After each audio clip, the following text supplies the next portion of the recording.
가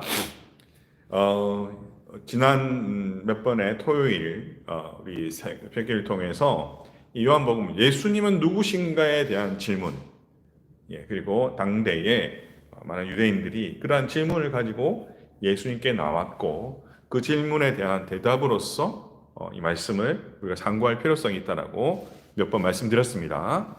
자, 오늘도 그 연속 현상에서 말씀을 우리가 대면하기를 원합니다. 사실 오늘 가르침의 배경인 사건이 있습니다. 그것은 뭐냐면 베데스다 연못가에서 38년 된 병자를 치유한 사건이 먼저 동기가 되었던 것입니다. 그 사건을 중심으로 해서 이야기들이 계속 전개되고 있습니다. 이 주님께서 38년 된 병자를 고치는 것은 기적이 나타난 거 아니겠습니까? 자, 그런데 이 사건이 논란과 예수님을 향한 핍박이 일어나는 사건이 되고 맙니다. 이때에 예수님께서 5장 19절에 이렇게 말씀하세요. 그러므로 예수께서 그들에게 이르시되 내가 진실로 진실로 너희에게 이르노니 아들이 아버지께서 하신 일을 보지 않고는 아무것도 스스로 할 수 없나니 아버지께서 행하시는 그것을 아들도 그와 같이 행하느니라.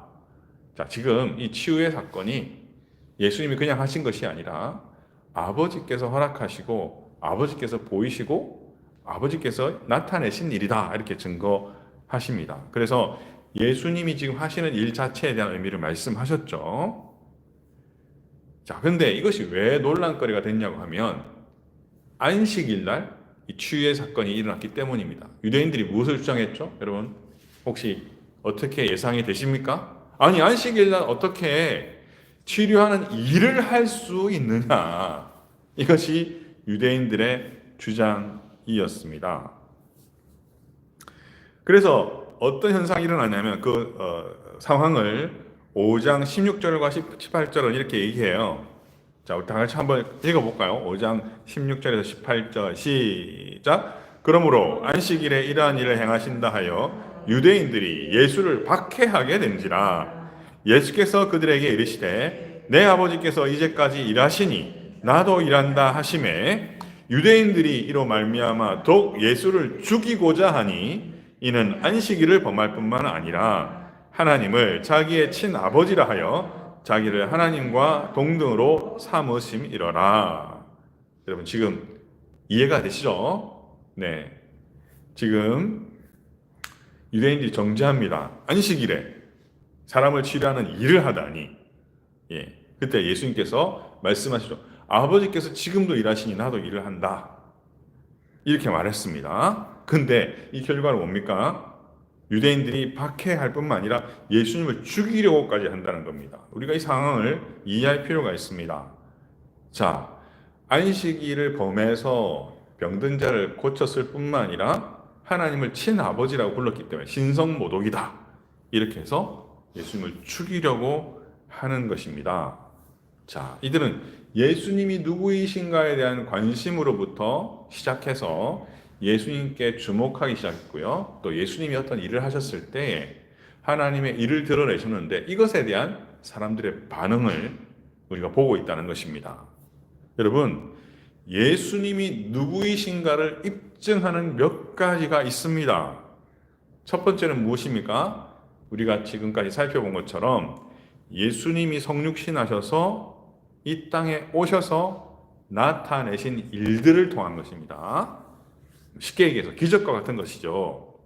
메시아가 아니고서는 할 수 없는 하나님의 권위와 권세가 있지 않고는 일어날 수 없는 기적적인 사건들을 통해 예수님이 누구이신지를 증거하셨습니다.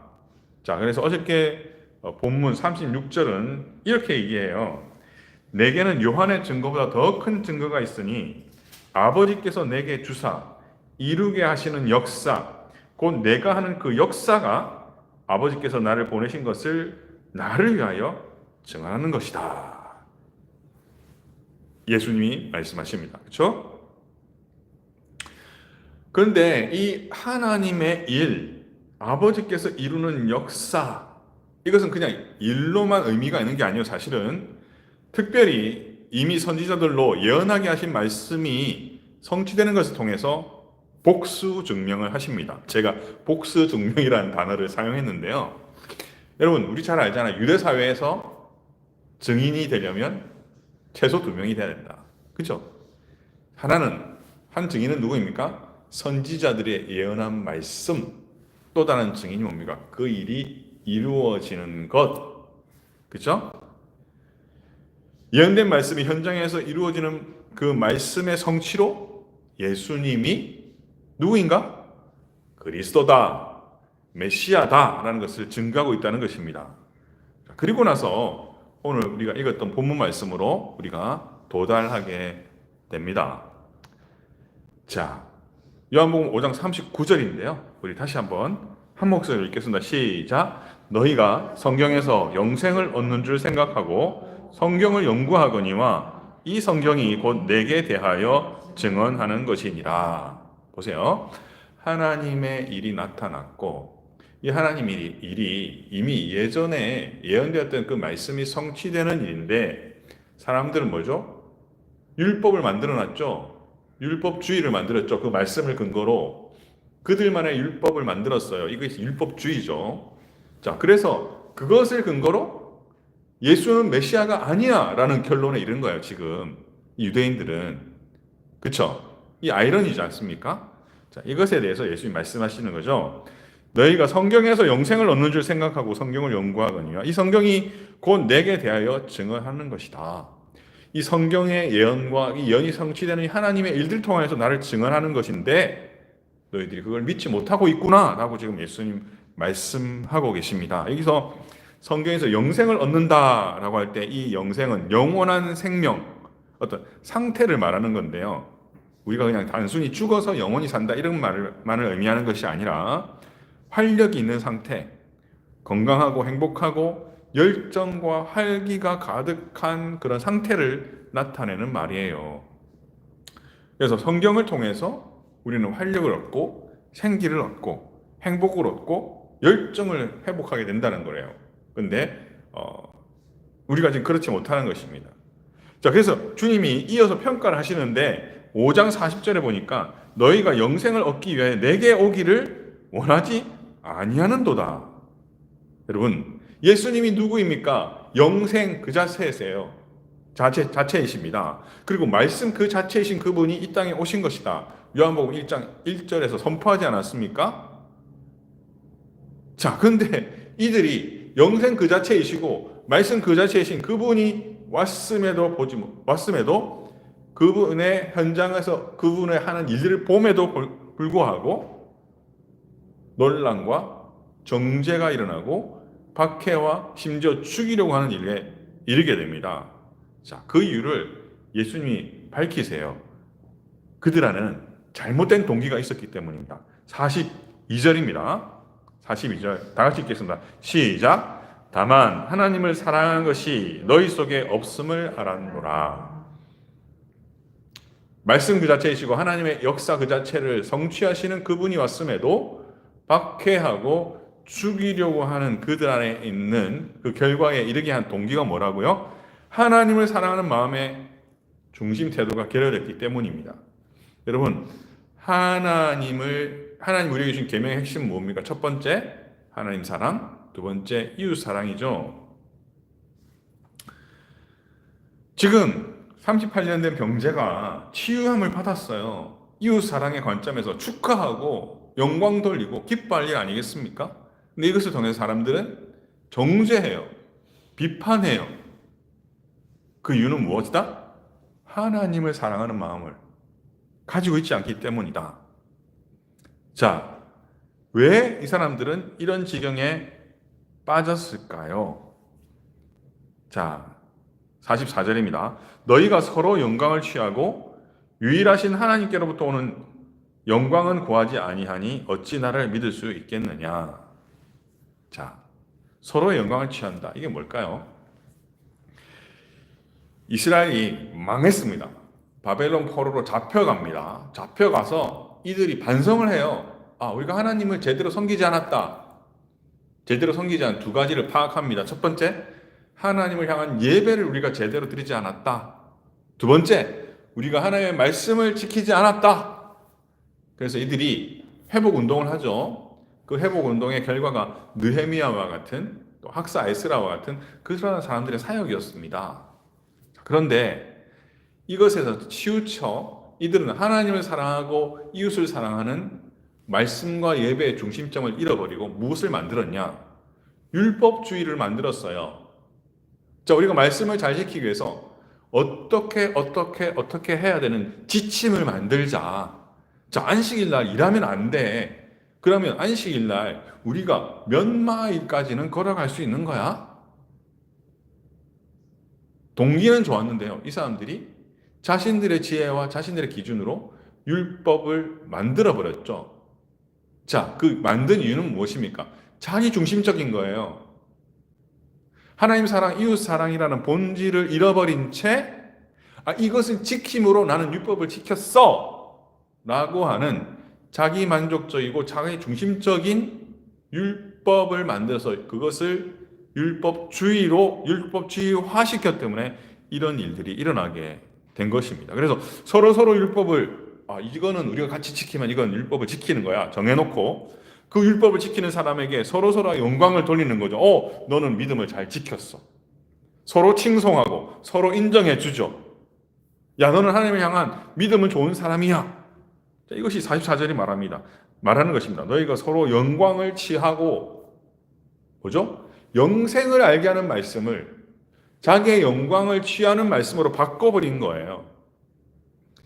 그리고 정작 그 안에는 사랑이 없어요. 하나님을 향한 사랑도 없고 이웃을 향한 사랑도 없고 오직 내가 이것을 지키냐 말았느냐, 내가 이것을 통하여서 영광에 이르느냐 이르지 못하느냐, 심지어 하나님 앞에서도 교만하게 나는 지켰습니다 라고 스스로를 생각하고 오히려 정죄하고 비판하고 판단하는 그런 자리에 이르렀다는 것입니다. 자, 예수님께서 이렇게 말씀하세요. 이들 향해서 내가 정죄하지 않겠다. 45절에 말합니다. 내가 너희를 아버지께 고발할까 생각하지 말라.